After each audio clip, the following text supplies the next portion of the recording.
Let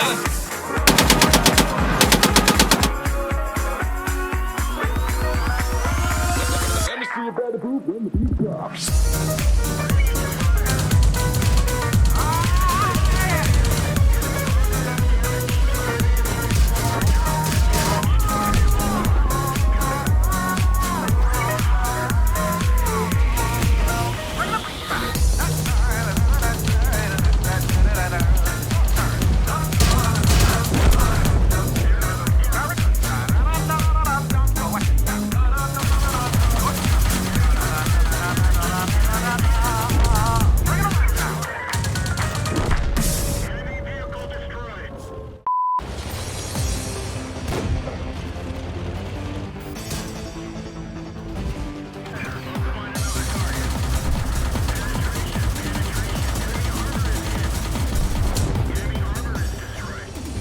Howdy gents. Today we will be taking a look at something in the other tank game, the T-7 combat car.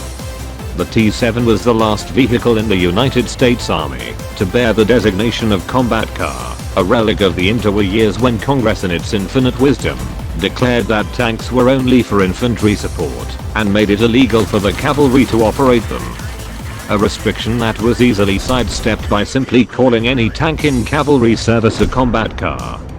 The T-7 is best understood as a slightly modified version of the OG M1 combat car, which replaced the vertical volute suspension with a system derived from the Christie type, which allowed for the T-7 to operate both on tracks and on its 6 road wheels with the tracks stowed away. A single prototype T-7 was built in 1938 and saw some testing in 1939.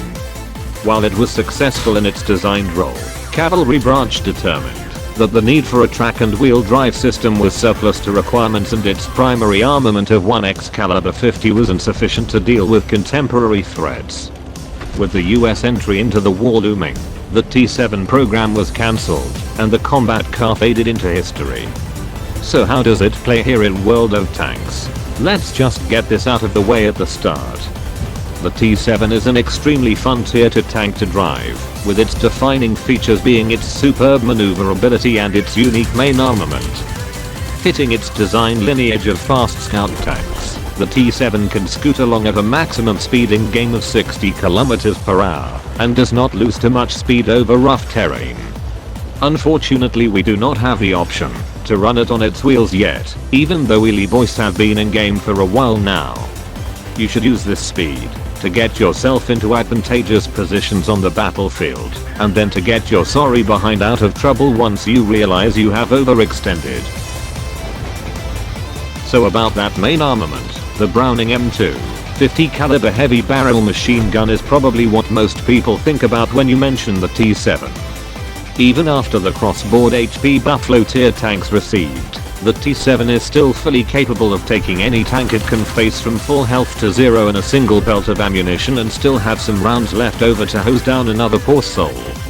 With 50 rounds in a belt and an average damage of 8 per bullet, this amazing burst damage is counterbalanced by a fairly long reload time, so consider your reloads carefully, lest you be caught unprepared. Another thing to consider is the relative lack of penetration.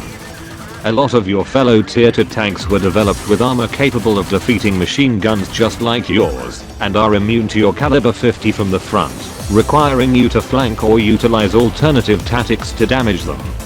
This means that your preferred prey is tier 1 tanks, and the T-7 is perfectly capable of tearing apart new players who just started the game and bots alike.